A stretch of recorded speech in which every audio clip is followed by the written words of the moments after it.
Tonight's chat is brought to you by Audible. Get a free audiobook download and a 30-day free trial at www.audibletrial.com/FFC. With over 180,000 titles to choose from for your iPhone, Android, Kindle, or MP3 player, this is a great alternative for keeping up with the monthly Focus Fire Book Club. Welcome to Focus Fire Chat. Explore together. Welcome back for episode 111 of Focus Fire Chat, recorded live on December 8th, 2017, over on twitch.tv/FocusFireChat. Big shout out to our live chat here. Thank you so much for joining us for an evening back in the tower. This is your host, Blue Crew 86. Alongside me, we have our favorite Gunter, the one and only Green-Eyed Music Lover. Green, I hope you're doing well. Looking forward to tonight's chat. Are we gonna make hope puns all night? I feel like Stop. I mean, I hope it's not gonna be a big problem for you, Beard. But seriously, Someone's in chat was, wait, there's a show tonight? We hope so. we hope so. No. And there they go. There goes chat. Yes, all the hope. I hope for this. I hope for that. I hope for all the things. I hope this ends quickly. You know, I think this is probably, with obviously the DLC dropping this week. Yes, we're going to go over Osiris stuff next week. But I think that this hope topic for this week is very topical. Like, it's very apt to what's going on in the community. So I'm excited to jump into it and kind of dig into some of the more philosophy, and because, you know, that's always fun. Well, and we also have with us the grizzly bearded lore master himself, the hater of puns, Beard Grizzly. Beard, how are you doing tonight? Well, I can attest much better than the last week, which I think all of you can attest to at this point. We're glad. We're glad. Yes. Yeah, I'm going to say, apparently I worried some people and I got that bad and didn't realize it. Anyway, the new lore tabs have infused me with a new sense of hope. Yay! Where's my They have applause? also, yeah, really. Gift? They've also infused me with a sense of something I haven't had with Destiny for several months, which is something new to talk about, something new to explore and think on. And I think that anybody that kind of puts this portion of what Bungie has presented for us down, they're not looking at it at a larger level, I think. Fantastic stuff that is now being produced through these lore tabs. And I am really thankful to see that they are taking some extra time with it. The only thing now that they need to do is keep this level up. They need to keep up the wonder. They need to keep up the ideas. They need to keep up the little storytelling. And I honestly think that we are in for a hopeful 2018. Yeah! Nice. Well, I'm looking forward to diving into the discussion. I know both of these guys are.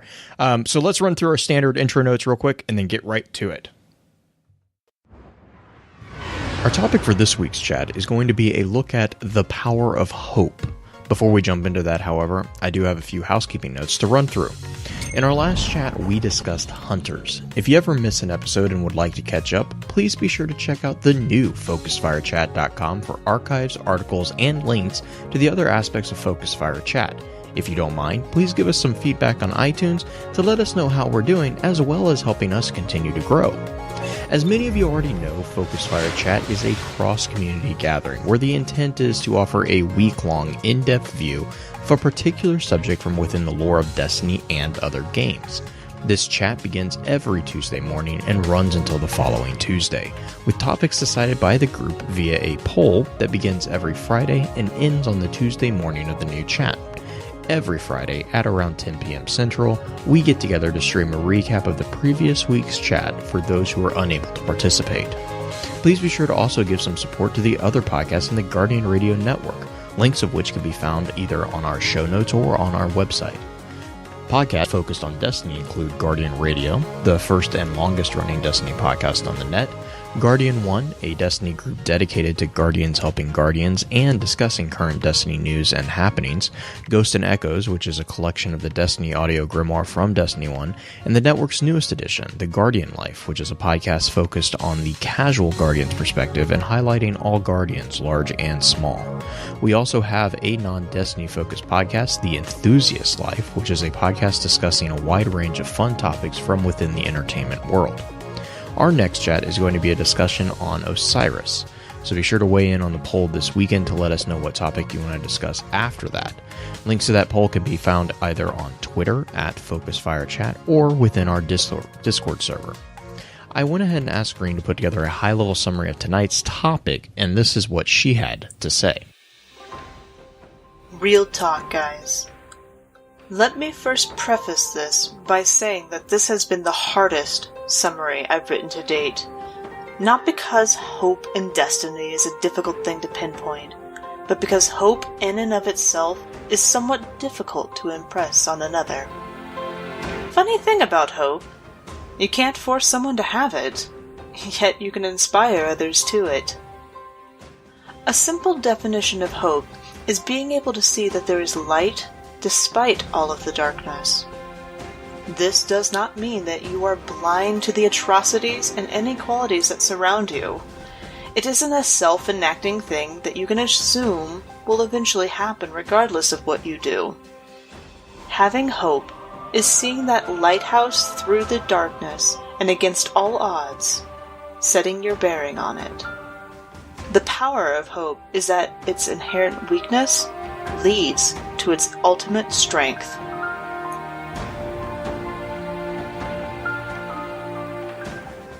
Before we jump into the information and thoughts that the community had about the power of hope, however, let's look at this week's Lost Lore.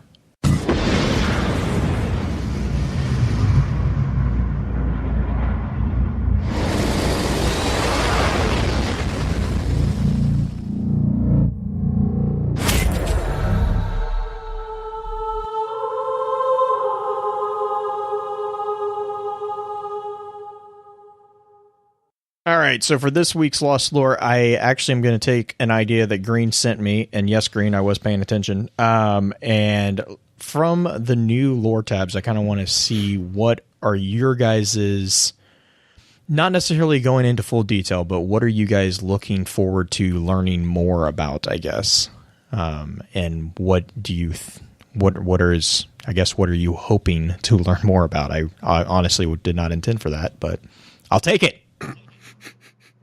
I got dibs. Okay, go for it. I think everybody can guess what I'm going to actually talk about. What? No, we have no idea. Would it be a ghost shell? A ghost shell about a certain... Maybe a certain thing about a certain somebody with the person with the rags and with the flavor and the flavor, the pasting and the thing. Oh yes, it's very good. So, Aphrodite. All you naysayers, all you jerks that were out there that decided, oh no, she died in the Cabal attack. The next time you feel like assuming, I will actually refer you to this other thing called the Star Map Shell, which actually goes over exactly how lore people should be acting, or tend to act, I guess is more the way I should have put that. Effectively, if there ain't evidence for it, it didn't happen. Yeah, so it's basic action hero stuff, guys. If you don't see a body, a body, they're not dead. This is why Marasov is alive. Okay. Good talk, guys. I just love the fact that I messaged you and you're literally like the 50th person to send this to me. I was like, I'm just covering my bases, okay, Beard? And no, like I absolutely appreciated every single person that sent me something. Like 100% appreciated it, because I was like, I've made my stance known that I effectively have such an important connection with this character, and everybody knows that. I legitimately had about 20 to 30 Twitter messages that slapped me in the face, tweeted at me, and said, look, it's Aphrodite. I'm like, oh my god, I know. Like, I just saw 10 other tweets about this. This is great. Like, this is amazing. And then all throughout the rest of the day, that's all I got. And I was like, guys, this is fantastic. But I got to write the other stuff now, too. Anyway, that's my little spiel on that. What I'm kind of confused about, though, I'm not sure what weapon she was necessarily using. They say about the white rabbit, and that immediately makes me think of the jade rabbit, because realistically, the rabbit on the side of it was actually a white rabbit. So I'm not sure. But the weapon is the question piece. The thing that isn't in question is that Ephrodite is, for whatever reason, and I called this, not a pacifist anymore, because she wanted to come back and try to support her city. And if that wasn't necessarily the reason, then maybe something else ended up happening. She also communicates with somebody else, which, yes, again, we're going to have this communication of who's on the other end of the radio. We don't really know, but she's going back home. And I can only assume that when all is said and done, that means she's going back home to her, to the other pacifist colony. Yeah. Which I like. Are pacifists just completely opposed to fighting, or will they still defend themselves? It depends. It depends. That's always been the debate. Yep. Mm-hmm. So I could see her defending herself here at the tower, like if she was here for an Iron Banner. But that wasn't the case, though, with this one. Like they actually set it up. She actually went into the city, which I love about this scene that they paint. This whole setup is that she actually walks into the city in refugees' clothes, and she makes it seem like she's just there as a refugee. That's it. She finds a roost. She stays there. She kills 212 Cabal with 199 bullets. Yeah, that surpasses the I'm defending myself marker. Yes, and that's where she was definitely, like Blue said, she was hunting. She wanted some blood. It was kind of funny because I was on last side note I'll be on, but I was on Gamma Trap stream, and I told him after I read that card, like fully, finally, because I honestly just haven't had the chance to. I read the last couple lines, and I was like, Ephrodite out. I was like, oh yeah, okay, I definitely got to read this. Anyway, I told him, I was like, so now you need to paint or draw whatever for me, for my channel, for my video, for to have an image of Ephrodite like covered in blood. And he was like, well, I don't like the way that this is sounding. I'm like, oh no, covered in Cabal tar blood. Not her blood, other blood. Yes. He was like, oh, I like that quite a bit better. I was like, Ephrodite exactly. Dropped the mic. Oh, Ephrodite out. Time. Yep. Real quick, Green, to go back to your question, pacifist, it ranges, but generally speaking, a pacifist usually will not defend themselves, because ultimately what they view, what their core belief is that any war or any violence at all is unjustifiable. Now, that is not to say that, there are degrees of pacifists. Obviously, just like with any human, there's going to be certain things that set people off. But that's where you get like the scenes of like the Tiananmen Square, and all those instances. Those were pacifist resistance, passive resistance, and stuff like that. So, a full, and I don't want to say a true pacifist, because that's kind of insulting to anyone who's not gonna. I'm not saying that you need to go throw yourself in front of a tank. It's like in levels like vegans and vegetarians and stuff like that. There's variants. Yeah. In it. So my turn? Yes. Sorry. Yeah. My turn. So I want to know more about this Ishtar Collective group that came back really strong in this DLC. Koth, the Sundaresh Experiment 13R card, where it talks about the Vex Radioloria. Mm-hmm. They aren't the only ones that talked about the Vex Radioloria.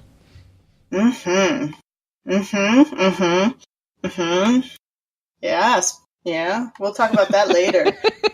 Spin foil. I got my first spin foil, and it's actually a pretty decent one, I think. Yeah, and actually, if it's the one that you just dropped on us earlier, yes, it is. I like it. I like it a lot. Mm-hmm. Blue tag. I'm honestly really excited to dig into the Lost Prophecies. I really hope that we get a little bit more on them. I know that and I understand that, from a storytelling perspective, prophecies are really difficult, which actually I actually appreciate because there is actually a verse in the prophecies, I think it's number 8, that Osiris is talking about the difficulties of telling prophecies. Like, he actually kind of explains why they're vague and why they're short, because if you basically, if you give too much information, you run the risk of creating a self-fulfilling prophecy. But then if you're too vague, you also run the risk of not warning people enough. And so there's like this fine line. And I love that Osiris has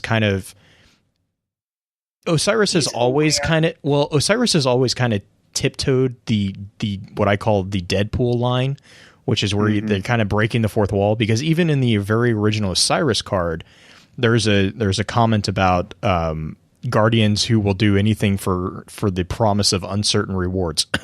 RNG.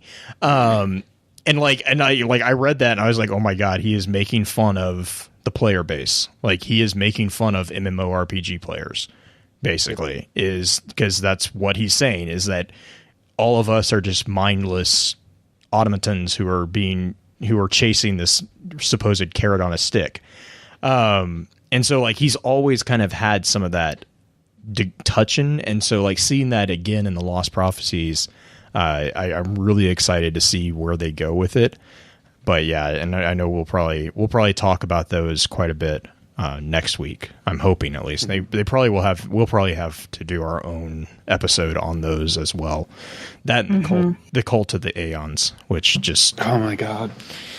I have so many. 30 minutes last night writing out all of those, getting all those just to make sure I had it in order and properly expanded. I was like, oh my God, so many mixed feelings about that, but yeah. So I kind of quickly kind of denote them towards like the Shadows of Yura the Vex. Yeah, I got that feeling too. Like, they are, like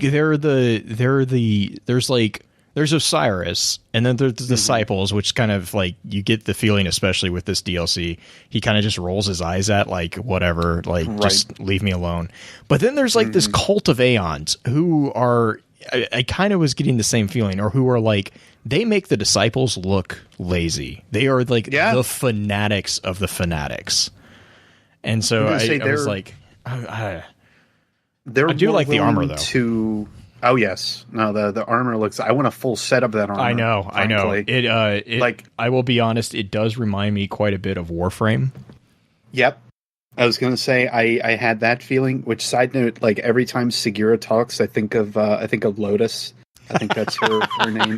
The voice. I always forget what her name is, but I think it is Lotus. Anyway, The biggest thing, though, that I've been seeing creep up about it too, and again, not to get on a big tangent, but Kabir, and I'll just leave it at that. Yeah.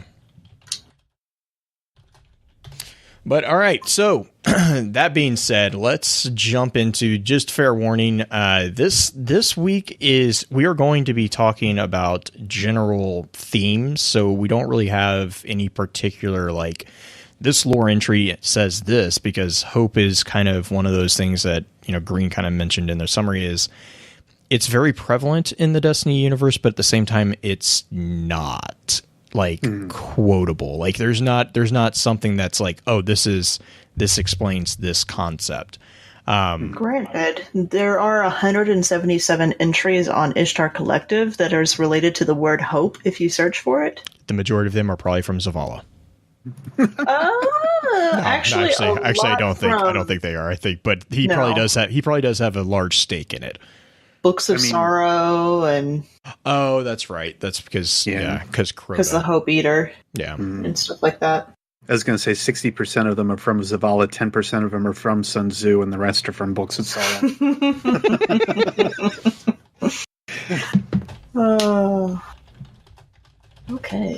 So how do we want to start this one then, Blue? I'm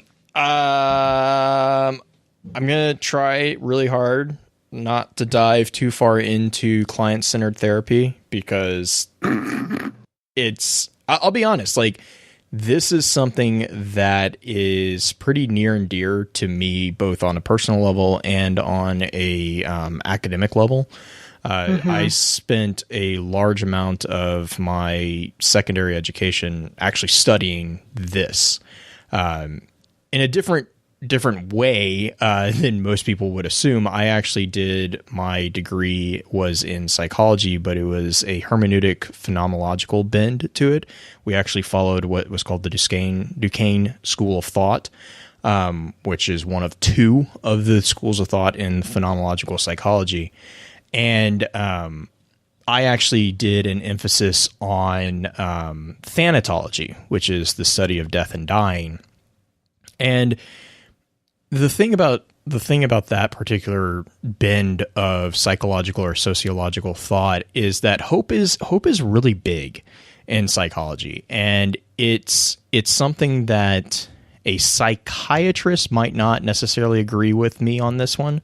Most psychologists will, because, and let me back up there a little bit as well. The reason why is ultimately politics, because to put it bluntly, insurance companies don't pay for you to sit down and talk to people. They pay for there's a very American mentality in an application with insurance companies that they basically they will pay for it, but not to the degree that they will pay for someone to just give you medicine and, quote, air quotes here, fix you. Which, as a phenomenological psychologist, that's not fixing the problem. That's just putting a Band-Aid on it. But to tie it back into hope is the thing that pulls everyone through life. It is the impetus to actually get up in the morning and do something, regardless of what that is. And we'll get into this a little bit further or a little bit later. But the big thing that you need to remember about hope is not optimism. So when someone says that they're hopeful for an outcome or they are hoping for something to happen, that does not mean that they are optimistically ignoring reality. Actually, hope really is, I really would strongly segregate the two definitions of that. Because hope is often pretty much the only thing that stands between us and what's commonly called the abyss, the just giving up. Basically, as long as someone has hope, you can pretty much recover from anything. And this is a very actually common understanding in most medical fields. Many doctors will say that as long as their patients have hope, there's a very good chance of recovery. You see this in a lot of long-term care fields. They try very hard to keep people hopeful, keep people. They give them something to live for. You see this in writings from, for example, Wiesel from the Holocaust. He was he is a very good example of it not being a necessarily happy thing. There were members of the Holocaust who survived on nothing more than the desire for revenge, and they to some situations actually got it. But it was that hope for revenge that actually gave them a reason to survive the atrocities that was being put upon them. You see this a lot in medical situations where a patient will miraculously, again, air quotes, miraculously heal themselves through the power of hope. Now, and I'm not saying that this is by no means a universal cure at all. There are things that are abstractly outside of the ability of the mind to overcome. But one thing that is certain for most medical practitioners and psychologists and anyone who's survived trauma is that the instant that you give up hope, it's done. Like if you can't get hope if you like for a doctor, if they can't have their patient retain hope and get that hope back, it's lost. Like there is nothing there. Even if the body survives, really the mind is dead. Well, you have so many cases of like a cancer patient or a well-aged patient who waits until a certain point, a certain trigger, like seeing grandchildren, and once they see them for the last time, they finally let go. Right. And actually, Hiko is actually bringing up something I was going to get to here too. He brings up Frankel, who is an amazing writer. But he's saying that seeing hope truly leaves someone has an effect on even the most hopeful. So it's also got a trigger effect. And we talked about this actually with Hellblade earlier this week. So if you guys haven't listened to that, definitely go listen to that podcast, because we got into some of the darker aspects of mental health. But Frankel also touches on the having meaning or having a purpose and the power that such a thing gives an individual. But yeah, so like hope.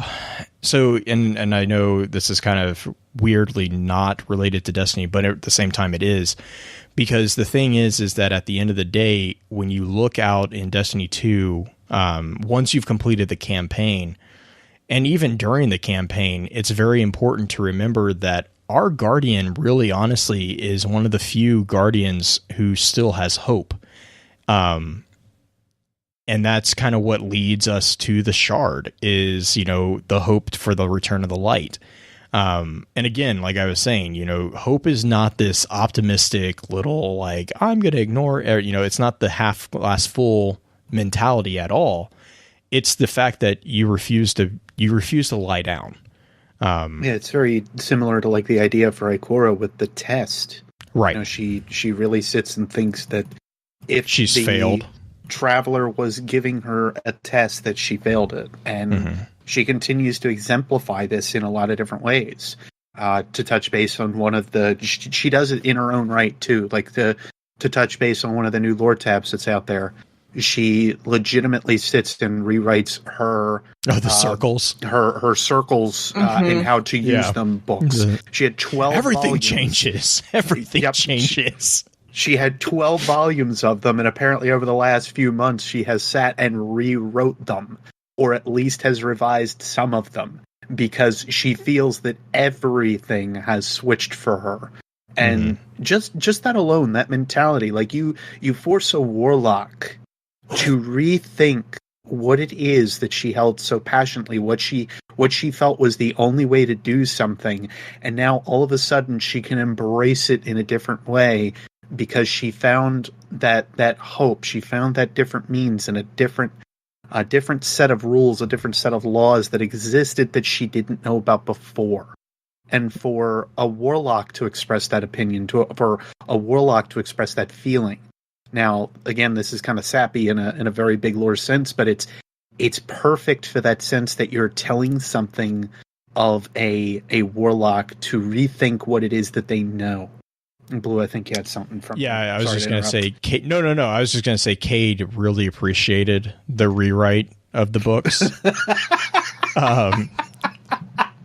It was the best part. It was like the ultimate punchline. I swear to God. Of the few pages I read, it's pretty good. The paper's really good.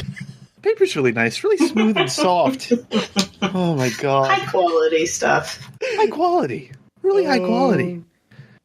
Oh my goodness. The paper quality. Oh my gosh! But to go back, make the best paper. Yeah. To go back, the impact of hope in Destiny is actually for me one of the major draws of the game. It's a dystopian game set, or it's a science fantasy shooter that is set in a dystopian future. But it has something that a lot of these first-person shooters don't have, and that is a very strong vein of hope that runs through the game.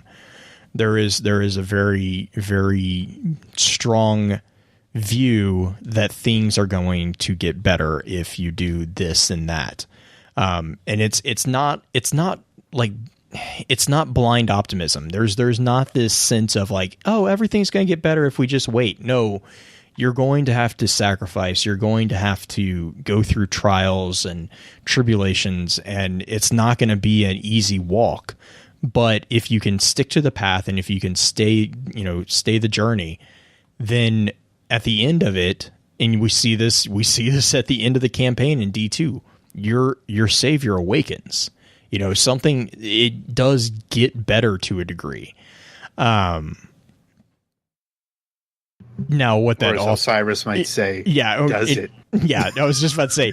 Now, that also kind of brings in another part of hope, is that just because it gets better doesn't mean it's over.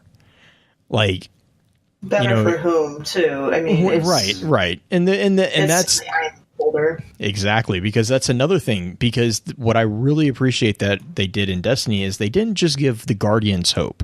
If you read any of the lore entries on Callus, for example, all of the shadows of Callus have hope. That's the major reason that the majority of them are actually fighting for Callus, is hope for their people's safety, hope for their people's security. They are doing this because of the hope that, if they succeed in these missions, Callus will reward their families or their people with some promised reward. There's all these things that he has promised and that they are hopeful for. And that hope is what gets them to go out and do these atrocious things and assassinate all these people, do these terrible deeds. That's hope. And like I said, hope is not a moral thing. Like, it's not, you can't apply morality to hope.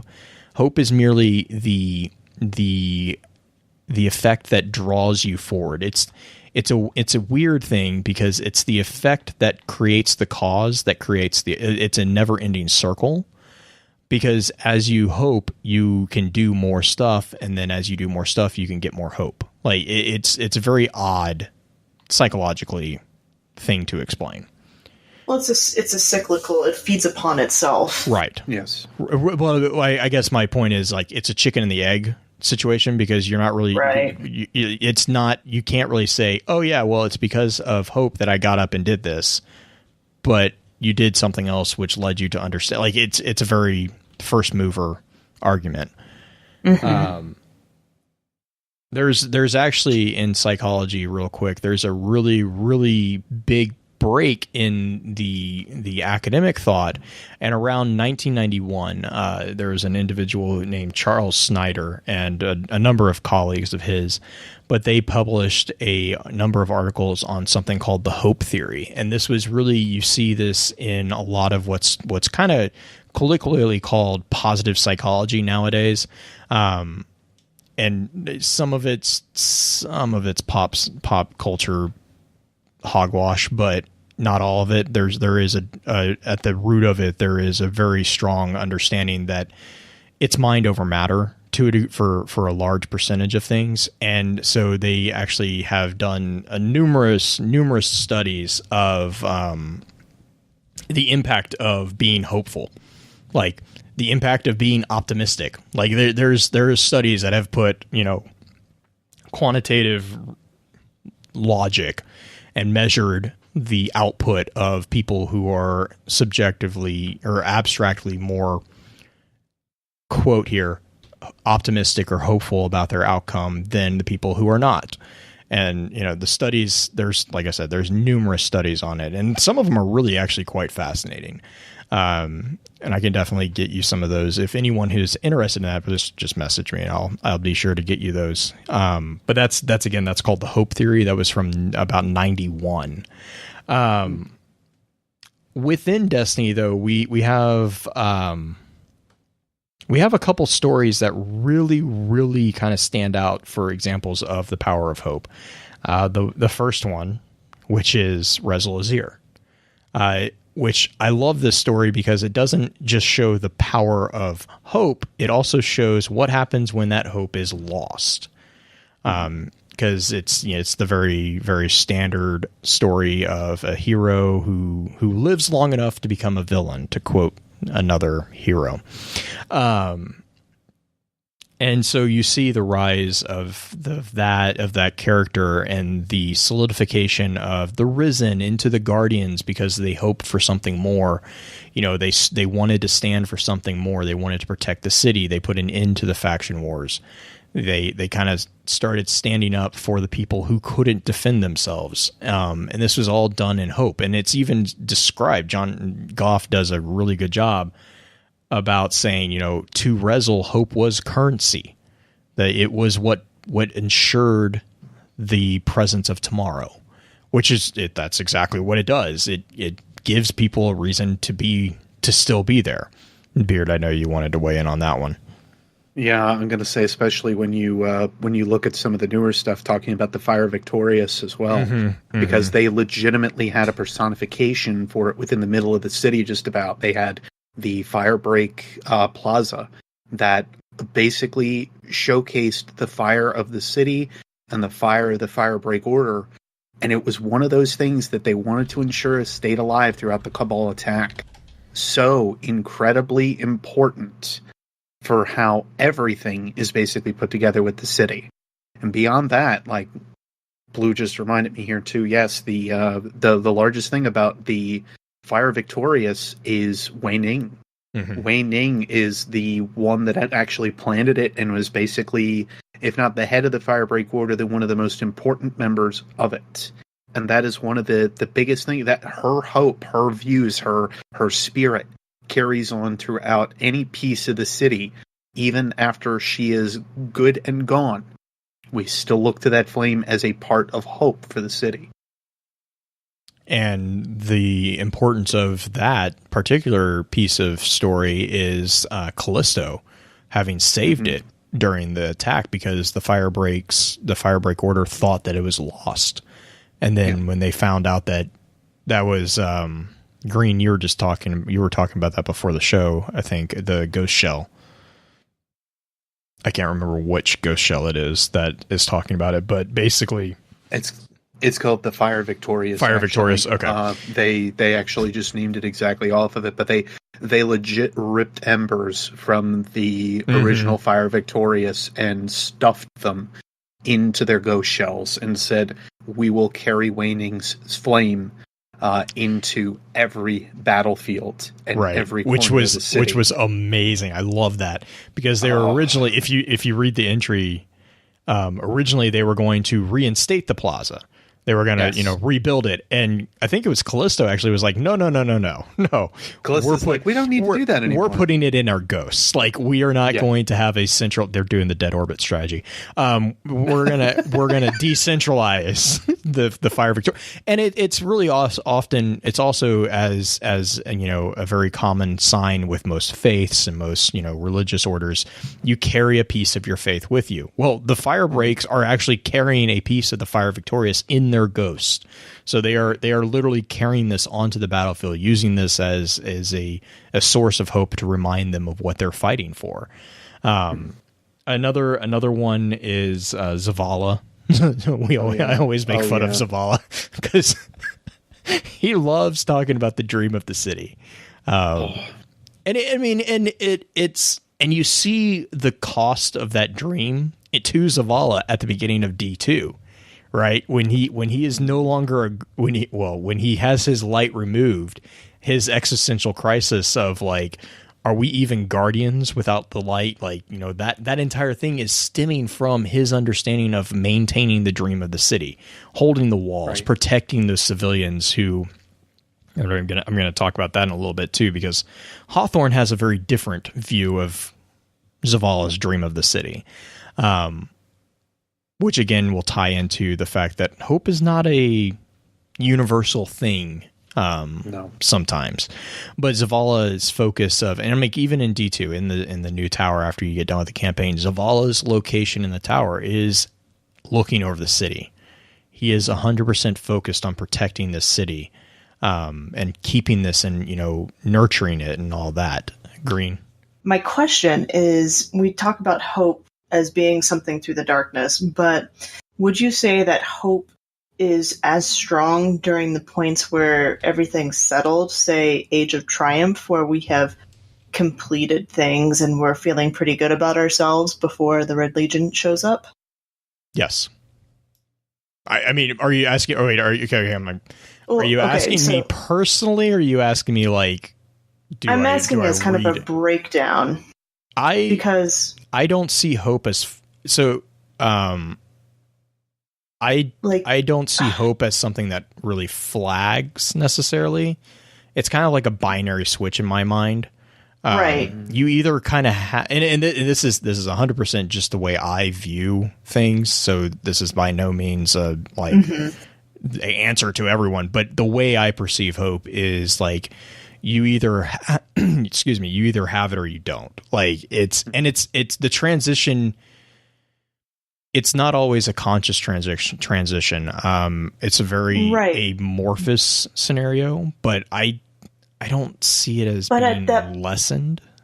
Well, let me put it to you this way. At the point of Age of Triumph, we have conquered, quote unquote, conquered a lot of different things. There's not anything coming at us at that point where the whole city is kind of feeling good about themselves. And then you notice that there's somewhat complacency, it seems, taking place as we start the beginning of the Red Legion or the Red War.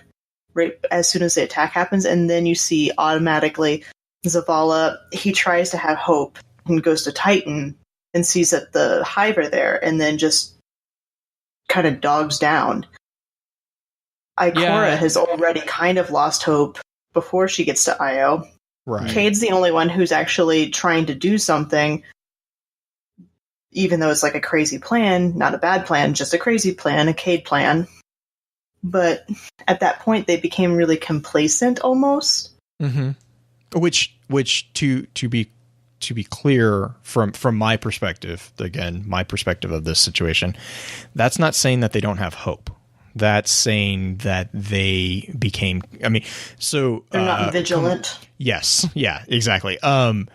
That's a different psychological drive in my mind. Complacency and vigilance is not mutually exclusive, you can have vigilance and have hope, or you can be complacent and have hope.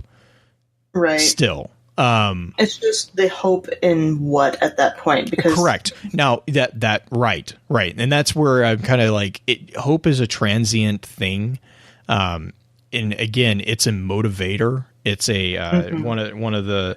I'm trying to remember who it was. Scott Kaufman calls it. He says that hope is not a feel-good emotion, but it's called a dynamic cognitive motivational system. Right. Which basically what that means is that when it's present, your emotions follow your cognition instead of your cognition following your emotions. Which sounds like a lot of gibbly, gargle, but basically what that translates into is that I will decide on a plan of action and my emotional state will fall in line. To your will? Yeah, it will fall in line to support that plan of action. Whereas if you are in a dissonance with that, and the reason I'm kind of tiptoeing around this is because it's a really difficult topic to talk about, because people who are severely depressed, people who are bipolar will know what I'm saying here. It's not always in your control. There are certain chemical reactions within a brain that can skew this out of a person's conscious control. But the majority of a cognitive learning or a learning process is something that you kind of drag your emotions along with your cognition. Whereas if you're, bipolar, for example, if you're in a manic episode, your cognitions kind of are screwed. Like they're just, I mean, like you it's the chemical imbalancing and stuff like that. Which is where the neurotransmitters, Right, and everybody experiences that. I mean, everybody's made up of chemicals. Bipolar is just a very strong magnification of that, which is why I was using it. It's an easy way to see that Right. in present. So like if you ever another way is like, hey, Black Friday, let's go with a safe one. Well, not safe for anyone who got trampled, I'm sorry, but Black Friday, right? You know, you're on the shopping spree, and all of a sudden you realize that you're, you know, hundreds of dollars in debt, but you didn't think. I mean, that's when your cognition followed your emotions, not your emotions following your cognition. Sorry, Green. Sorry, I just saw. No, I'm not even gonna go there. Simply because I don't. Anyways. But like basically, the thing is like I go back to like I see what you're saying about the age of triumph being an age of hubris or an age of resting on your laurels. Which I agree. I completely agree with it. You know, that's kind of what it did definitely seem like. You know, we've beaten everybody that come up against us, you know, and, you know, anyone outside of the game, anyone who knows basic storytelling is like, yeah, oh, this is going to end badly. Like this story arc is there's going to be fire and tribulation in your future. And there was, hey, but, I don't think that hope ever left, because I think it just shifted. Like you just shifted from being hopeful that you were going to survive. It's Maslow's hierarchy of need. You're no longer fighting for survival. Now you're fighting for, you know, additional security or, you know, self-actualization, you know, whatever tier of the pyramid you're on. Right. At that point, we were probably, I mean, it's still the hope for the traveler, but we were secure and everything. So the advancements of arts and stuff like that would probably be right. I mean, again, going back to Maslow's, Maslow had a hierarchy of needs. Sorry, real quick for anyone who wasn't familiar, Maslow has a what's called hierarchy of needs, which is basically a different tier system of developmental safe points or milestones. Securities. Yeah, securities. Well, the reason I don't say securities is because security is one of them. Right. But anyways, like if you attain it, right. Oh, yeah. Then you can move on into enough. The next one. Right. And basically this is seen as you have to obtain the different levels before you start going to the next one. And the top one is like self-actualization. It's basically what a lot of people in the first world countries would recognize as being like they're, you know, you see the jokes about first world problems. That's a gross oversimplification of the Maslow's hierarchy of needs. But, you know, whereas in like a third world country, you're fighting for clean water or your food or even just shelter, you know, from just the elements. Their focus, and the reason that kind of applies to Destiny is because before the Age of Triumph, our hierarchy of needs were very low on the level. We were constantly fighting back constant barrages of attacks from the Fallen, from the Hive, from the Vex, from the, you know, all these different enemy races. Our hierarchy of needs were dictating that we focus on security, you know, our well-being, our safety of the city, of our families, all that. Whereas during the Age of Triumph, you actually ascend in that hierarchy of need to a higher level. You start seeing things like political security, ambition, you know, business stuff. You start seeing this, and that's not saying that stuff is bad. I mean, we can get into an argument that would last for hours on that, but it's not saying that is bad. It's just saying that you have transcended the base level of your hierarchy of need, and you now have time to worry about this stuff. Whereas before, you didn't have time to worry about that because you were worried about getting food on the table. Now you know food's on the table. Now you can worry about, hey, my social prestige is not what I would like to see. You know, you see this in a lot of ancient worlds, the development. I mean, Rome is the prime example.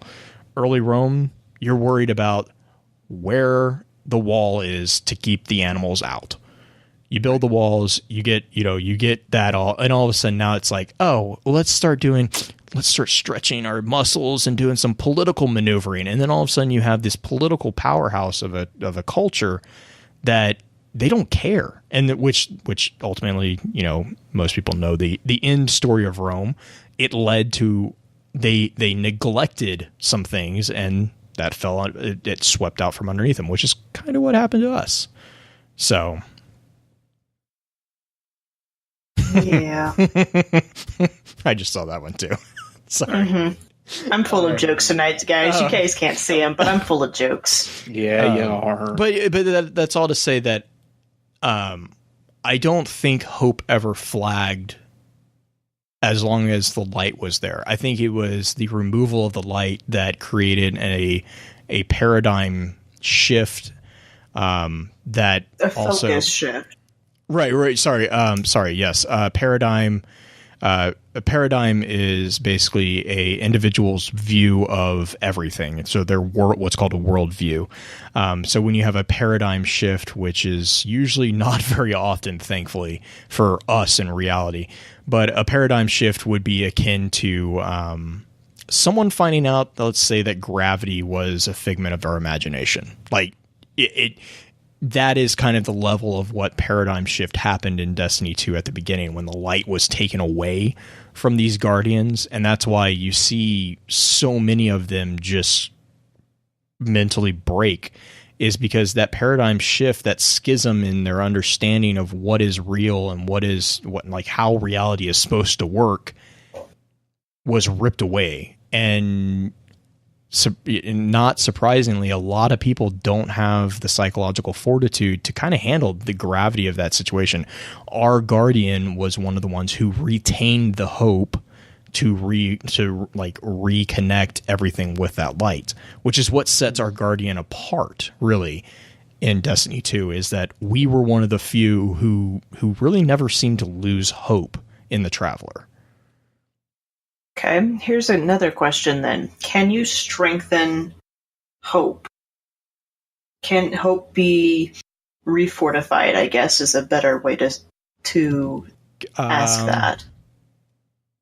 Can an individual, like, I know you can be inspired to hope, but can an individual be steeled to hope, I guess is a way to put it?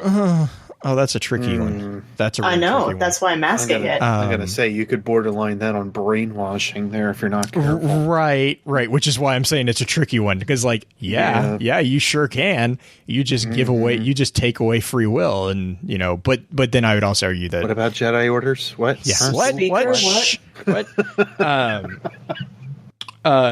Eli Wiesel had a quote that it's about hope, about it's only something that's able to be given from another person to another person. His entire point was that it wasn't quote a gift from God or a gift from a higher power. Only people can give hope, or really only people can take away hope. And again, this kind of goes back to his experience with the Holocaust. But I think, yes, you can. This kind of goes back to my understanding of hope as a binary switch. So you can't increase the magnitude of hope, but I kind of think that you can defend people against losing hope. And that's usually seen in things such as inspirational speeches, inspirational deeds, heroics being one of them, giving people an example to live towards, to create kind of their own paradigm shift, that is something that they can attain. But okay, you always hear, and we're going to tiptoe back and forth to topic of faith a little bit, because there's a lot, it's super relevant a lot of the time. So I agree completely. I'm sorry. Yeah, I didn't mean to interrupt. But yeah, I think no worries. I think faith is one of the easiest places to see hope. It's one of the most talked about things. Faith is hope in something, or faith in something. Which technically, I don't think they're synonymous. They're considered synonyms, but I have mixed feelings about them being synonymous, because hope and faith. Mm-hmm. Oh yeah, no, no. But as far as an example that you hear from faith-based cultures or just a dogma of some sort is that the light on the hill in the darkness, or your light will shine brightest in the dark kind of thing. Mm-hmm. Mm-hmm. It's the same thing of us going into the darkness zones. We are that tiny bit of light, so our hope almost becomes sharper or more noticeable in those situations when things are super, super bad. Right. Okay. So it's not bigger. It's no. I think my response to that is, I don't think that the hope is sharper. I think the situation is bleaker. But that makes the light seem lighter. It seems brighter, but abstractly, right. You can argue that the light is not actually brighter. It is still consistent. It's still constant. It's just I'm just using sharper as kind of a contrasting notion, rather than no. Yeah. Sorry. I just mean like it's because I mean you're like right. Your light on the hill thing, right? Or not but the example of a light on a hill. If you took anyone who hasn't done this, I really encourage you to do this because it's really cool. If you take a candle, right, and you light a candle in a lit room with lights on and everything, it's not that bright. It doesn't seem that special. Turn off all the lights, everything, black out the windows if you can, and make it as pitch black as you can, and then light the same candle. And that thing will it will appear like 10 times brighter. And it's the contrast of it's the contrast, which actually is I was trying to get Bife on here because I call him Lord Grimdark now after his recent YouTube video, because he made a really good point about it, and I really wanted him on here because I was gonna talk to him about the contrast in the storytelling, because contrast is very important in storytelling, right? Like that is, we talked about this last week or earlier this week with Hellblade, and children fantasies about how or children's fairy tales, how they're so contrasted against the black and white. There's not a lot of grays in them. Right. It's an easy way to go for it. Well, that's partially because of the developmental state of the children at the time. Right. Well, but also I would because argue it's even still developmentally, but yes. Well, yeah. Children. I mean, I'm sorry. Children being children at that age that these fairy tales were being told to, that are targeted towards. They're not different today. No. We might. No. I don't know. Okay, so as just to explain that, to go a little further before you jump on more educational psychology. A child is very concrete until about middle high school is when they start becoming a lot more abstract based. Everything's black and white to them. And you can notice this very, very simply. If you go up to a child and sarcasm is not something they get a lot of times unless they're taught that from their family. They will not pick up on it automatically. But once you get into high school, they start picking up more abstract thoughts like love and faith, and all those things become more readily available. You struggle with this point. Why do you struggle with this point? Sarcasm is part of my being, and because you were raised on it. My 4-year-old does not understand any of my quips. His number one response to me in today's world is, "Dad, are you joking?"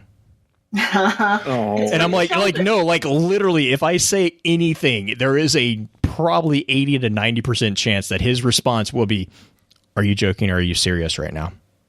And I have to be, and I actually sometimes have to stop and think and be like, joking. And he's like, okay.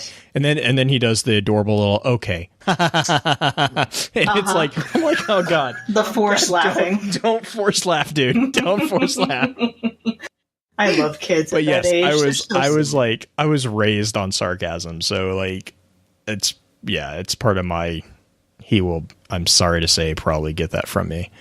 I have one of my favorite memes is the "I'm gonna die for being sarcastic at the wrong time." Mm-hmm. So sorry.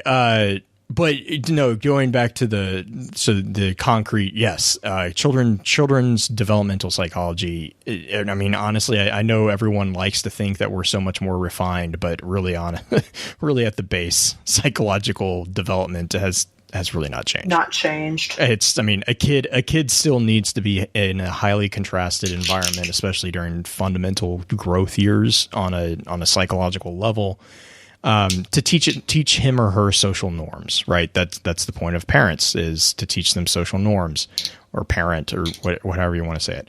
Parenting. There you go. I am not, by all means, I defer to Green when it comes to child psychology, because I focused my education on the other half of life. So that was the beginning part. I focused on the ending part. Just to oversimplify that 4 years of my life. But so, yeah, but I do remember we had to take a couple developmental psychology classes, and I do remember, because I mean, I grew up on Grimm's fairy tales. That's right. The fairy tales that I grew up on. And my wife will not let me read my fairy tales to my son, because she grew up on Disney fairy tales, which don't get me started on that one. Well, also think about Looney Tunes. Looney Tunes are incredibly. They're incredibly crass sometimes. Oh my gosh, they're amazing. Go watch the World War series of Bugs Bunny. Oh my gosh, it's amazing. But I mean, the point is, again, just like what we're saying, the contrast, right? The stronger the contrast, the stronger the message. And you see that with Destiny, especially with this understanding, and Bife does an amazing job with it, as usual. He always does an amazing job with stuff. But like his presentation of the concept of a universe that is very grim dark, which is a phrase that gets a lot of exposure with like Warhammer, but it's not exclusive to Warhammer. It's a very kind of a newer genre of science fiction or science fantasy, in which things are just overly depressing. Like just think of like The Division, right? As far as video games go, there's plenty of examples. Hellblade, to a degree, is grimdark. I'm going to say you've got Hellblade, you've got Warframe, you've got, I would even go as far back as to say something like Dune. You could also do Unreal Tournament. What is it? Unreal Tournament. I would go as far back as like one of the first instances where we hear of the actual first instance of hearing the word robot, which is Rossum's US Robotics. And that is also a very grimdark kind of fantasy. We also see Detroit Become Human coming up here shortly. We see these other ideas. Keep your eye on that one. Keep your eye on that one. Oh, my goodness, yes. Especially for all the controversy it's apparently making people think about. Which is why I'm so interested in it, actually, is because of that. You said it. Like, if something can make you that uncomfortable. Question, I'm going to say either make you question, to make you that uncomfortable, it has to be doing its job properly, for one thing. But for making you like sit and question what it is that might be going on otherwise, that's the whole perspective of grimdark, if you will. And you get this dichotomy basically between something like look at Cade, for instance. I think Cade showcases the ideas. Oh yes, I gotta say he's the person that laughs the most is usually the one that hides the darkest past. And that's usually the thing that you're going to find in a lot of cases. Plus, you're going to end up seeing, you'll see this with his journals. You'll see this with the fact that he doesn't necessarily know what it is that was going on, which we also end up seeing with another hunter recently with one of the newer tabs. If you read Shinobu's Vows, we're not sure exactly what was going on with Shinobu, but there is some prevalence there that, I used to write in this journal. I should probably keep doing that. I don't know why, but I'm still going to do it. There's this whole concept and thought that now you are rebringing yourself up from literally the dead, and now you have to become something a little different. You have to merge yourself into some sort of different being, while grasping onto the concept, of course, of hope, while grasping onto something else.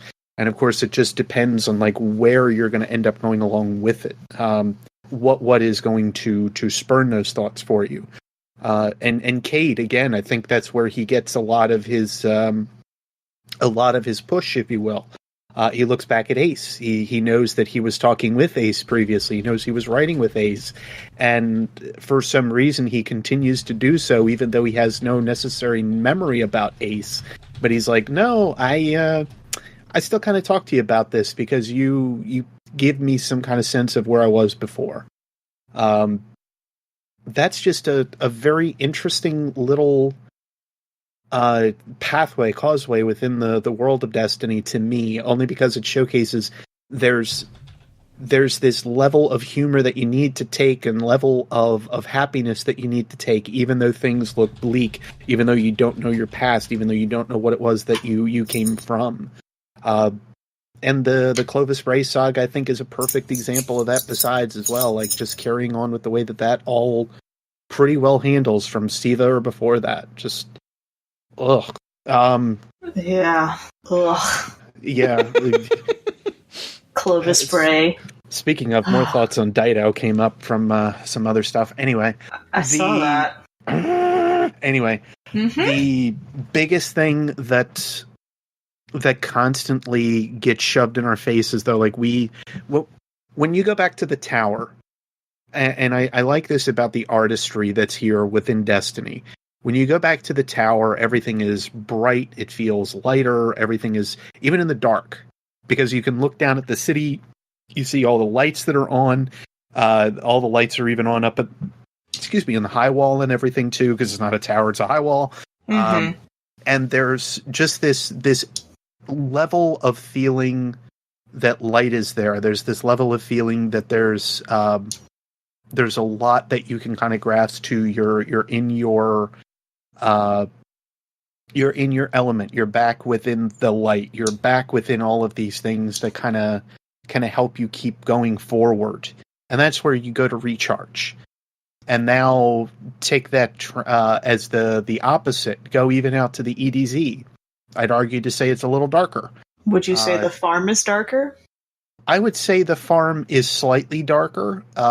I think that it's still a recharge place, but it's not. It's not the recharge place, if that makes sense, because you have that dark shard of the Traveler that you can see just billowing over with all this like corrupted energy, and that's just hanging there as a constant reminder to kind of look up at this thing and go, man, what happened to this poor thing? What is it that I need to learn from it? What is it that I need to do to help it?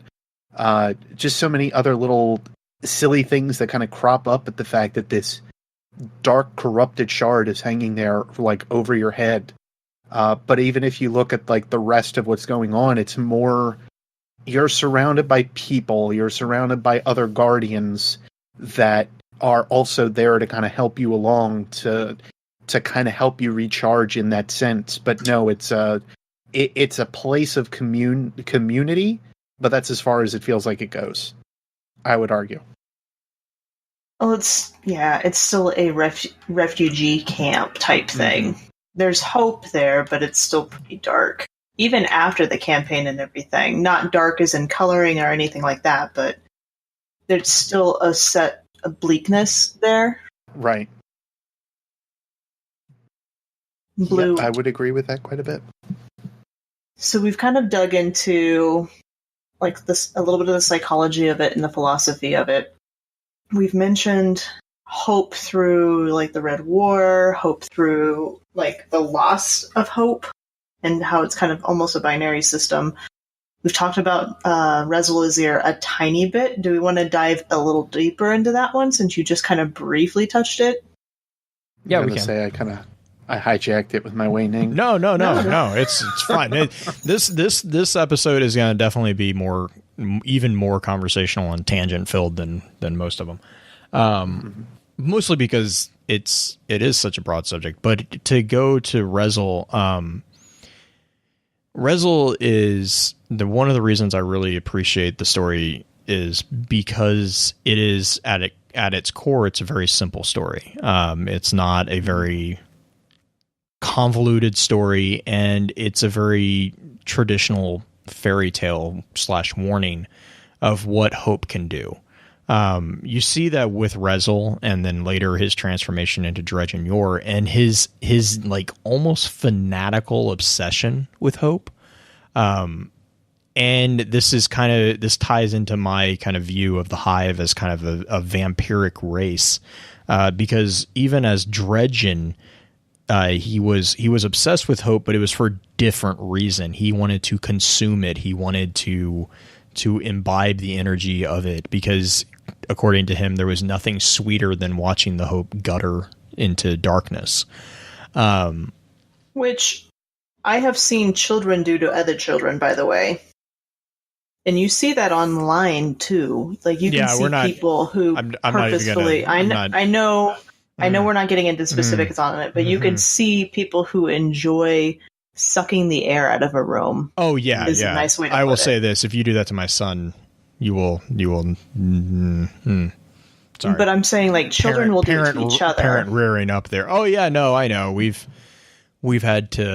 already, I mean, even though our little guy is 4, we've already had situations like that, and it's just it's tough, and it I mean, as a parent, that's terrible, but also it's one of those things that you have to take your helicopter blades off and kind of let them figure it out on their own as well.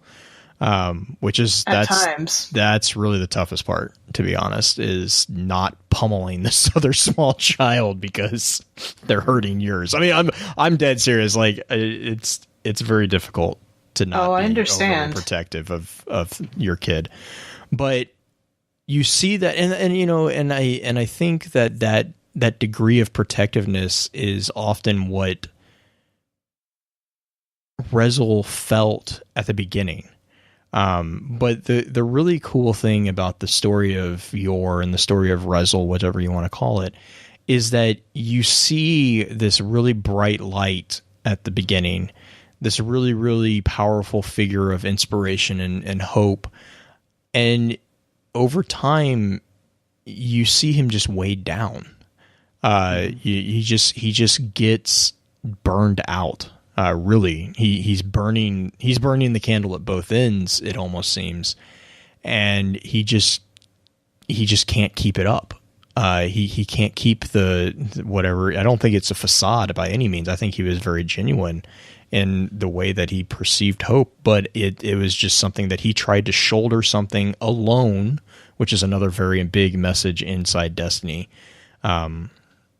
Is the concept of doing things alone versus doing things as a community or as a team, right? Which is going back to Ikora, actually speaking when she was talking about her failure, she actually comes out at the end of that entire lore entry, if it's the one that I'm thinking of, because that's the one that Osiris keeps telling her that she was a failure. Yep. Yeah, and she comes out at the end, and I don't know if you read it this way, but I kind of read it as like she was like, you know what, it wasn't a failure because Osiris is wrong. You basically, Osiris viewed it as if you need help, you're failing, and Ikora is realizing that no, because if you need help, that makes you human, and that's not a failure. And that's an important message. Sorry. No, you're fine. If you look at it from the perspective too, that she was, such a predominant figure in the Crucible. She was the iconoclast of the Crucible. Yeah. She did everything solo. She did so many different things that she needed to, and climbed the rankings in so many different ways, having a ridiculous win record. One of the only big ones that ended up like stacking up against all other Guardians, and she pushed it for what? Because she wanted to grow more powerful? Was that her means to do it? Like, she has so, like, these ideas and concepts for her are born of Osiris. Right. They are given to her in a nutshell. The seed is planted by Osiris, if you will, with presenting these thoughts of how to be a warlock or what to do as a warlock. Right. But then she takes it in this whole different measure and starts to learn. And I feel that was very poignant by the end of the campaign as well. They stressed the idea of saying, I've had many teachers, I've gone through pain, I've gone through loss, I've gone through many different things, but when all is said and done, I am here, I am standing here, I am looking at you, I am thankful to see you, and I want to welcome you back, and I know that you don't necessarily, want to come home with us. When you see a change in a character like that, it's kind of incredible. Especially with somebody like Ikora, because I think as all of the three Vanguard overall, we have seen her change the most. We have seen this idea of just being this stern teacher becoming more of somebody that is a human, that is getting in touch more with who she was or how she might have used to be. It is something where, she's turning more into a friend. Mm-hmm. And that's pushed by a couple of the scannables that we start to see too. That's pushed by the fact that there's the one scannable I'm referring to before I get off topic on that. Actually, it's one of the most ludicrous and toughest ones to get to because you have to do this stupid jumping maneuver. But by New Monarchy, you can do this scan that'll actually talk about how Ikora is trying to put. You remember the one. Mm-hmm. How Ikora is trying to push to get people to come in and out of the tower more often. And Ghost says that's a really nice thing to see. It's a fantastic thing to see that we're starting to get more civilian interaction. I do remember that one. Right. And then the one newer. Now I forget if it's a sparrow or if it's a ghost shell. I want to say it's a ghost shell. We actually get a little bit of a city herald that actually pops up and starts to talk about, well, I was finally admitted into where the Guardians are able to be, and I can safely tell you that even though we thought the Guardians would act the exact same way that we do, we were completely wrong. They dance a lot. All the time. And I was just like, oh my goodness. This is new to them. This is new to the city. And well, they haven't been able to see us that much. Well, they've been pushed away from the towers so much. Like, you've got these... You have so few... it was the Daft Punk Ghost. Yes, the electro. I can't hear it. It's the Daft Punk Ghost. I'm just going to call it that from now on. I love that. Electronica Shell is what it's called. Electronica Shell. Okay. Yeah. No, but it is Daft Punk. It is henceforth called the Daft Punk Ghost. Oh my goodness! Yes, now we're going to have pentatonics in here. I love that. That was fantastic when they pulled that. And there was another point I wanted to make. Oh yes, so Owl Sector. Owl Sector was one of the only biggest points otherwise that we knew of that existed, where we had these civilians be kind of integrated into the system for that brief time. Now, obviously, we have people we have Banshee, we have Eva Levante, we have quite a few others that have kind of been admitted into the tower because they're very trusted people, but then you have these certain ones that are allowed in and out once in a while. And there's a ton of different things that can kind of be born of what Owl Sector alone kind of implied for civilian relations to the Guardians and to the tower. I'm going to circle back on something real quick. Sure. So we were talking about Rezel. Yeah. We got off topic again. No. It's okay. I'm circling back because this is a point I wanted to make during this, is that you see this with celebrities. They get so used to the adoration and everything like that they start to act out and do things that would get them a different kind of attention, because they get that high from the attention they get or the inspiration they cause. Do you think that's something that Rezel could have experienced himself. Like he was put up on a shelf as the guardian, the inspiration, the bright one. And now he's just like, okay, this is, I don't want this kind of thing. Yeah, no, I think that hubris, hubris had a huge component in his downfall. He did a number of things that even his ghost was like, we really shouldn't be doing. I mean, like the entire, I think it's the Whisper in the Bone card, where he originally goes to the moon, and it was where he grafts when he grafts the bone to Rose. Right. That entire introduction, and I can't remember if it's Whisper in the Bone or if it's another one, or the one right before it, but the one that introduces him walking into the pit, it was like, no, the only reason he is going is because he's looking for a bigger challenge. He needs to prove to himself that he can do, this or something. Like it was basically, he's a thrill seeker at that point almost. And like it wasn't, but he had convinced himself that this was what he needed to do to protect the city or something. And so, but he was also getting a high out of it too. And I totally think hubris had a large percentage of what happened to him.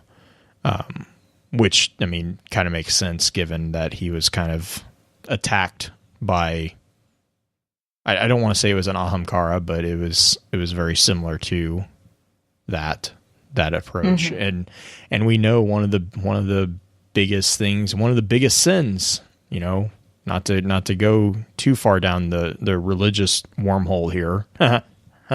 Didn't mean for that one to either, but pride. Pride cometh before the fall. Right.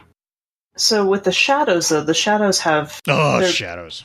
I know, but that's where I'm getting into an interesting concept, though. Is the shadows have hope to be like Rezul was later, but it's a darker one. But it's hope.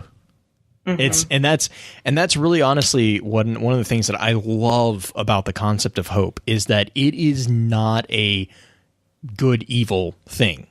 It is merely an energy motivator. It's a desire. Hardly mutually exclusive. Right. It's every single and that's what I love about Bungie's villains is, I mean, Gaul. Let's take Gaul for example. One of the reasons I was so excited about Gaul was from the very beginning. He was introduced as a person who thought he was doing the right thing. Yep. Which, I'm sorry, if you're going to have a villain, that is the basis that you build the villain off of. Is you convince the villain that he is doing the right thing, because ultimately at a base psychological level, no one's a villain. Yeah, well, I don't want to say that because there are a few people who take pleasure in that, and that's a whole different mental state.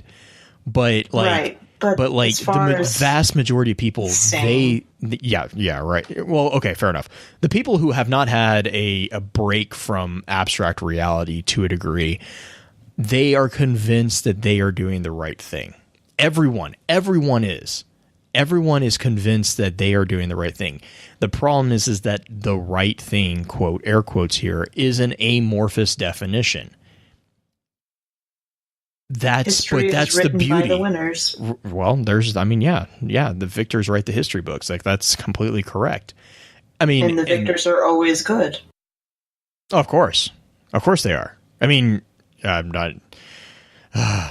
Historically, sorry. No. I mean, it's just one of those things that, like, when we're talking about the Hive, it's very difficult for me not to compare them to the Crusades, because to me there is a very strong, especially with Fundament, the entire situation with Fundament, the Hive remind me quite a bit of a lot of the earlier Crusades, and especially in the Middle East on both sides, and especially with the taking of Granada. with the slaughter at Atarn Atoll, or Karn Atoll, reminds me a lot of the entire realm of battle that was Spain during the Crusades. And if you want to know more about that, I'm more than happy to kind of talk about that in detail in Discord. But there's a very large connections, parallels between those two. And I'm not sure if that was intentional or if that's just me, knowing the trivia knowledge that I know and playing the game and reading these cards kind of things. But to me, that is a very good example, because in the same way that,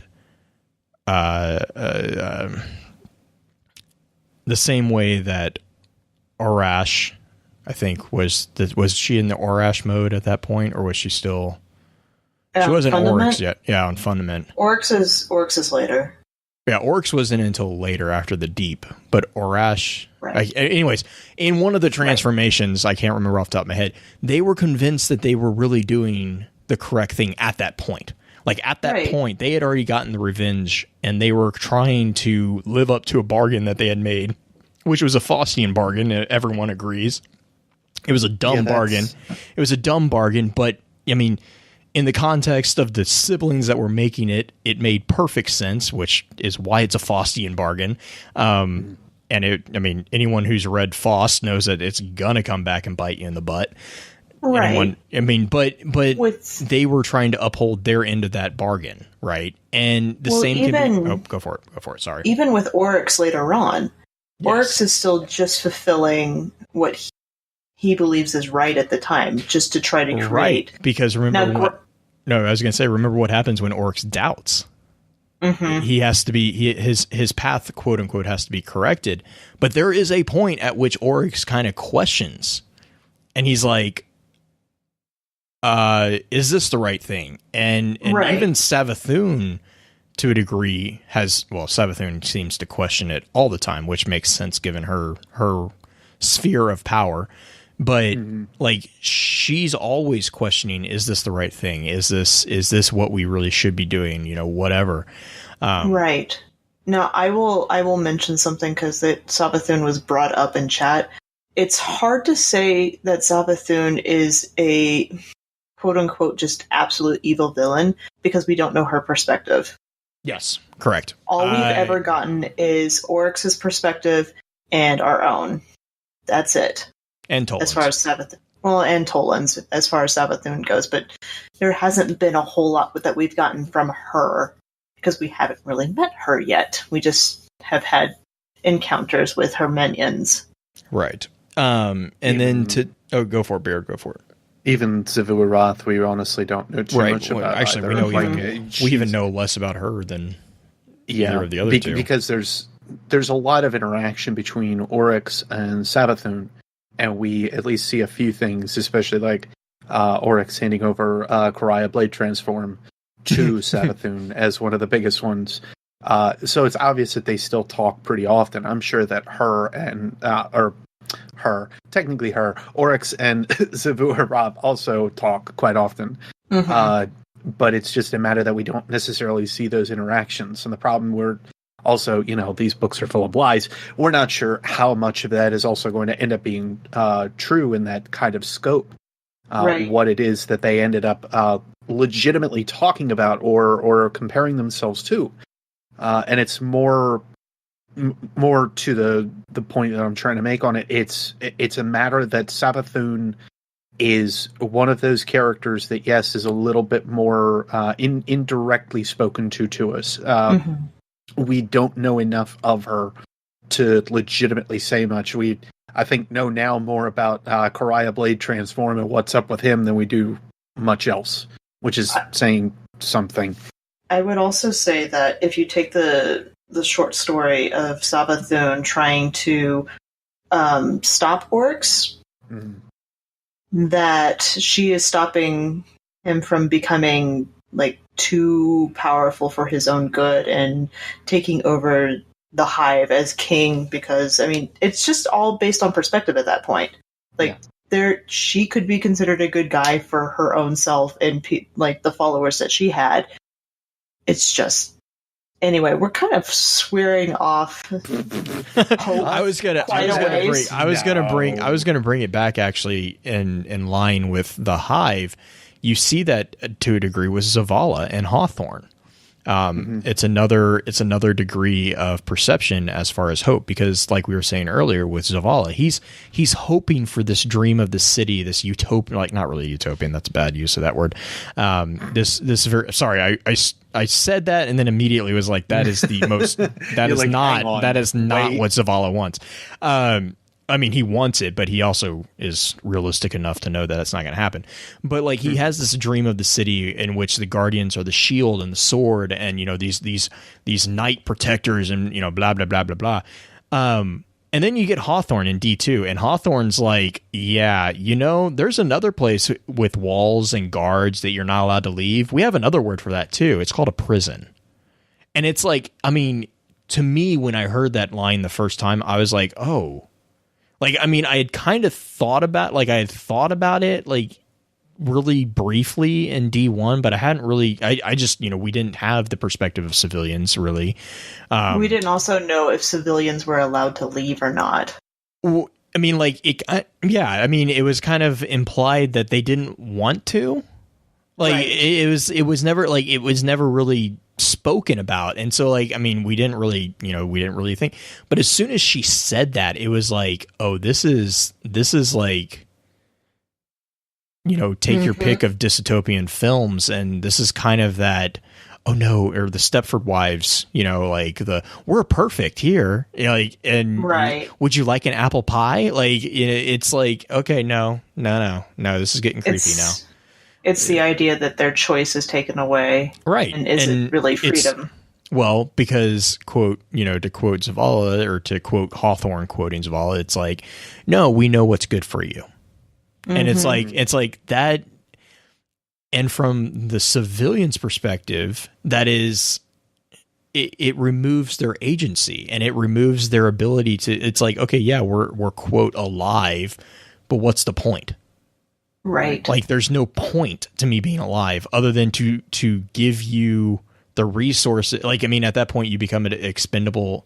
You can see it being a breath away from a very strange dictatorship and a very abusive relationship, in the sense that the guardians demand tithing from the civilians almost, you know, to kind of go with the feudal presentation there.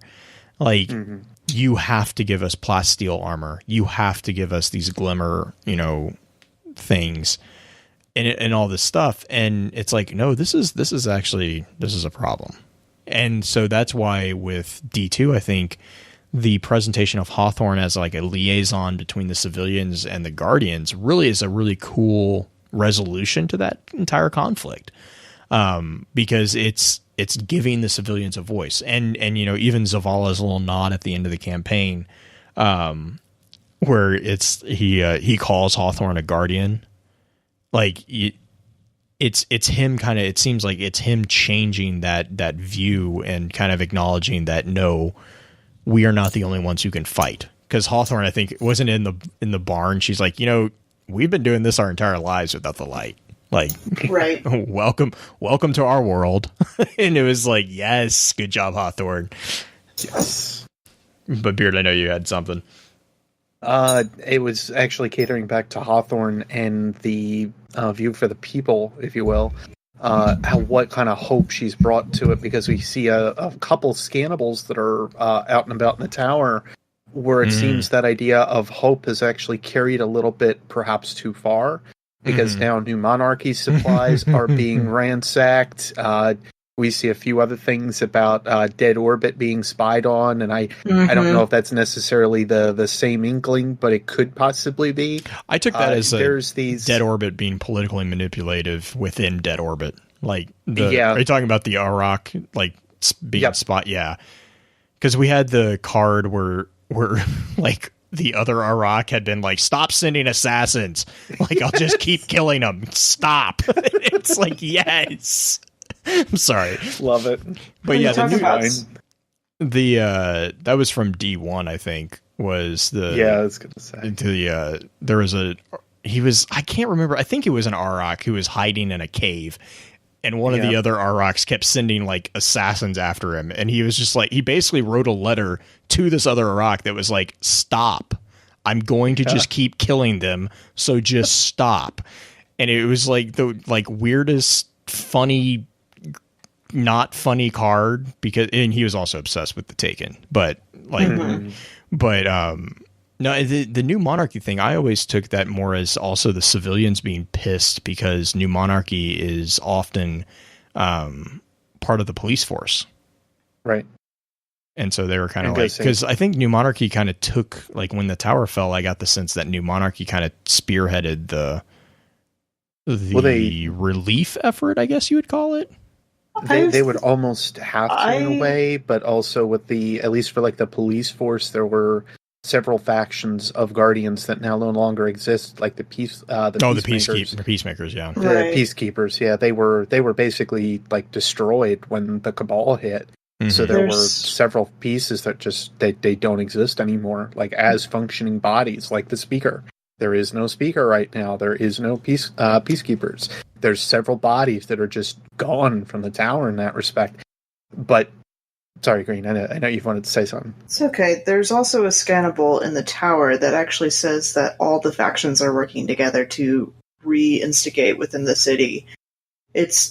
That one's over by Ikora, off in the corner, but I mean, it's still this idea of togetherness and a consensus, even with the Speaker not perhaps at the head of it. Well, and that's what I kind of can dig about it. It's us now working together without a thing that's a quote unquote unifier or a thing that did bring us hope previously. It is now us acting as like a push on our own. Right, you're not being told to have hope because of the Traveler. You can discover hope yourself, or you can. And it's such a hard word to try to work around. There's different spots in the tower where people go to contemplate. Right. And this is after the Red War. They're contemplating things now about things that have happened and things that are going to happen. There's a spot for Hawthorne. There's a spot for Amanda Holiday. Yeah. I mean, they're all just thinking about life and like why, which I think is really cool. They're also thinking about the experiments that are going on in the wait, what? Yay, idle dialogue. More experiments. The experiments are getting loose. No. All the experiments. We are not doing Destiny Resident Evil. Yeah, really. Sorry. You said you said that there are places of contemporary thought or for contemplation. I was like, oh man, all the civilian idle dialogue is like, there is so many like weird one-liners. Like smuggling has gone up by, I can't remember what percentage, but it's like, yeah, we chased this little girl through the sewers, and I was like, what? Like what? Which makes sense.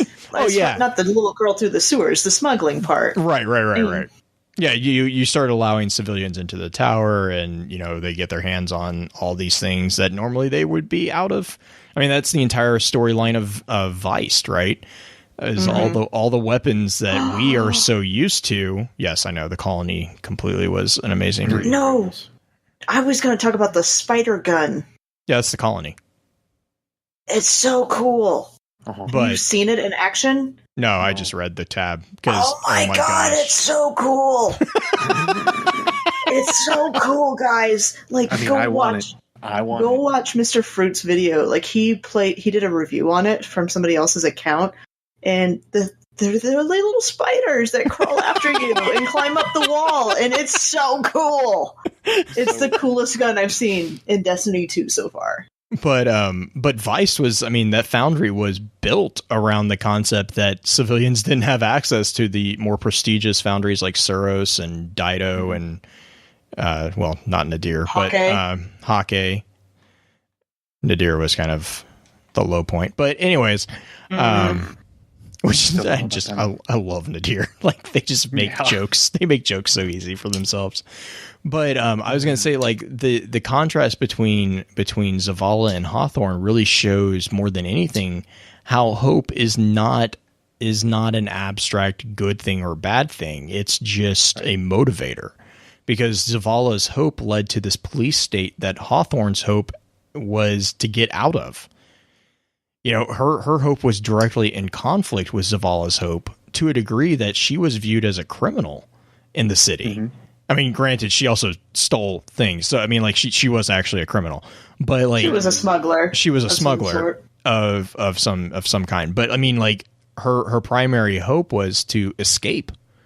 And you start kind of getting the feeling that she wasn't the only one. I mean, the whole story of the Rat King, for example, you know, is kind of tying into that idea of escaping into the wilds and surviving on your own without having to rely on these, you know, militaristic police forces. And that makes a lot of sense for those of us who, you know, who are lucky enough to live in countries that are dictatorships, or bad dictatorships.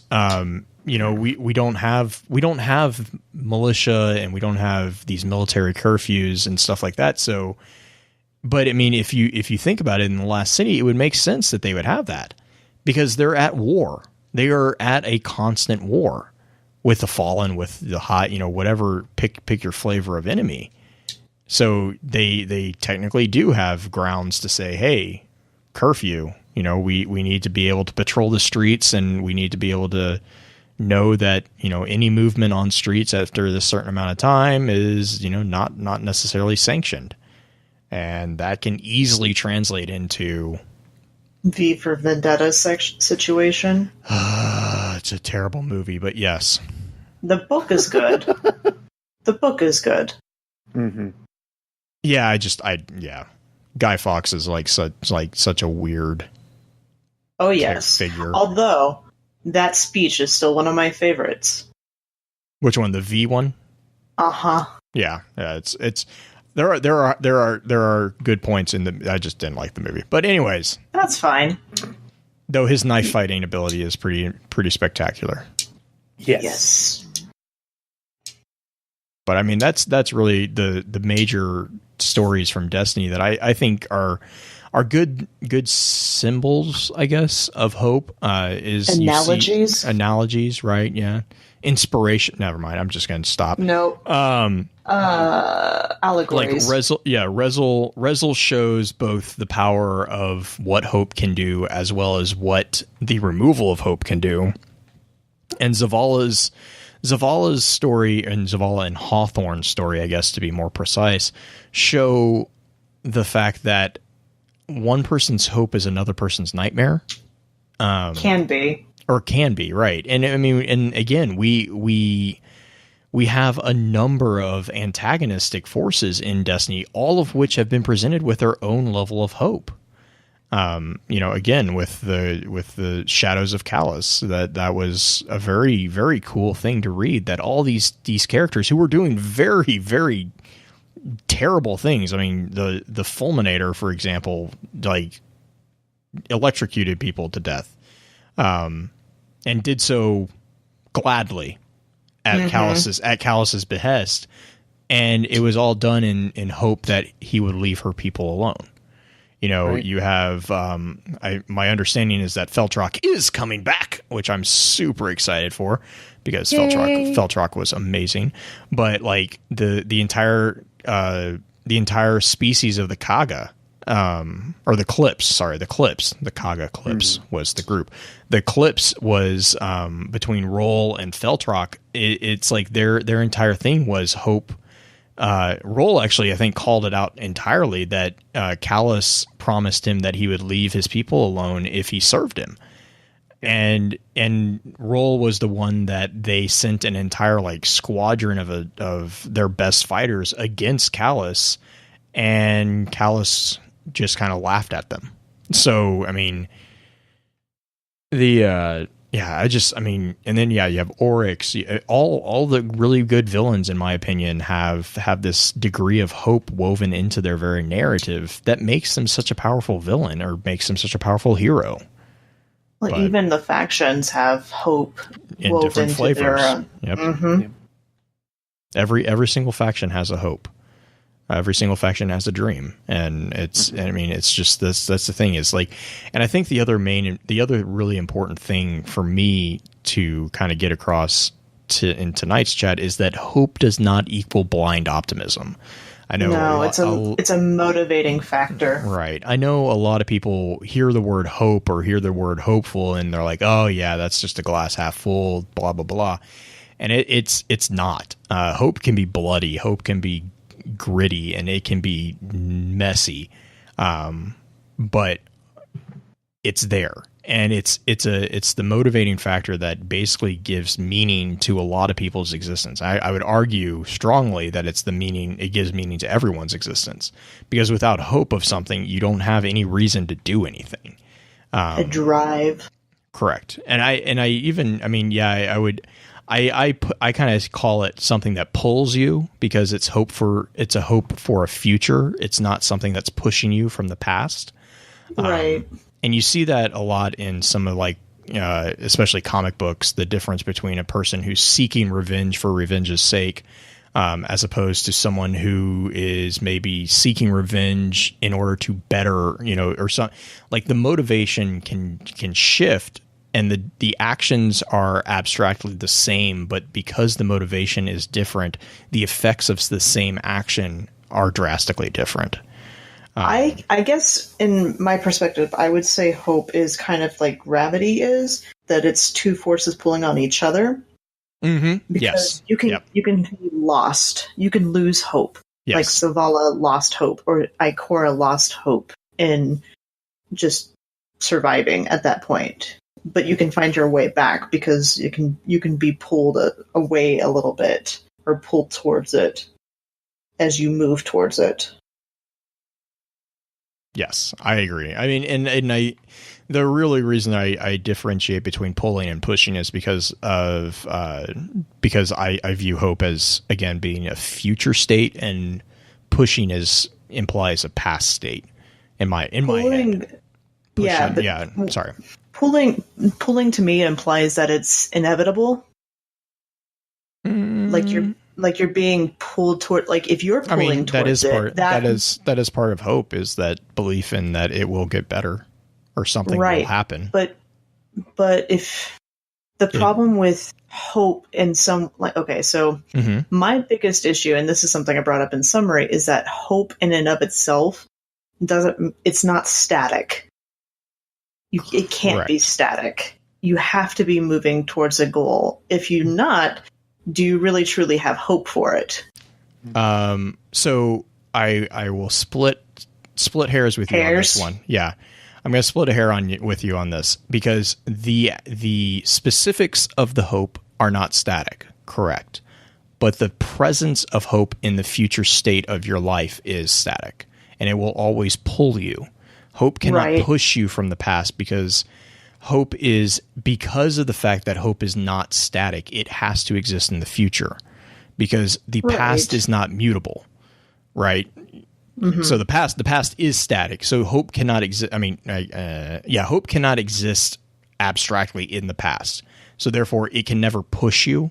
It can only pull you, because it's from a mutable force. It is a mutable force, and therefore it has to sit within a mutable presence. And that is only going to be within the future, which is the only temporal entity thing that is mutable. The present is technically not mutable. It kind of is, depending on your definition of present. But the past is definitely not. The past is pretty much set in stone, right? Mm-hmm. And so when I say that hope pulls you, I'm not saying that a hope pulls you. I am saying hope in the general abstract concept of hope pulls you. Your direction that you are being pulled in can change, but the fact is that you're still getting pulled. Right. Your desire is that direction. Right. You are being I can't even say driven, really, but you're being moved in the same direction on a temporal line, because in human experience, in the human world, line or time is a forward backward movement. It's not a it's not a three-dimensional process. So the fact is that if you're being pulled forward to the right or being pulled forward to the left, it doesn't matter, you're still being pulled forward. Right. I'm just saying that with hope in and of itself, like if you sit there and say, I hope I have French toast for breakfast tomorrow, which is a valid hope. And I'm planning on making French toast tomorrow. I'm jealous of you. Which is, we've got banana slices that are going on top too. It's gonna be great. Nice, perfect. I'm gonna be driving overnight. We're gonna be visiting Green, and yeah, hope is a driving force. Literally, it will be like my driving force. 14 hours later. I don't care. French toast is worth it. But I have a very low standard. So the hope of having French toast in the morning. If you do not move, or somebody or something does not move to have the French toast, it's not a substantial hope. You see what I'm kind of meaning here? It's like your hope hasn't been actualized. Right, you're not substantiating it. But that's not to say that hope doesn't exist. It's still... I view hope as having a forward momentum. Oh yeah, sure. yeah. I mean, but if it's up until the minute of breakfast, I'm going to hope that I'm going to have French toast. Now, when I sit down and I realize that no one has made French toast, and I'm going to be stuck with Captain Crunch and my 4-year-old being mad at me for stealing his cereal, that's the realization that my hope was false. But now I have hope that for lunch I'm going to have, it's a continuous changing present. But you can help substantiate that hope. I guess what I'm saying is that hope leads to the drive of having something better happen. Yes. And hope is the belief that circumstances will get better. Right. Hope, it's not a wish, but it's like this belief. But I think that it's kind of a feedback loop. Yes. Because I could hope all I want that I'm going to have French toast in the morning, but if I don't have eggs and bread and syrup and stuff like that, and I don't go and get that, that hope can be and that's not and here's where the fine line between hope and optimism is optimism would be saying, I don't have eggs and I don't have bread, but I'm going to have French toast. Like this is like show up somehow.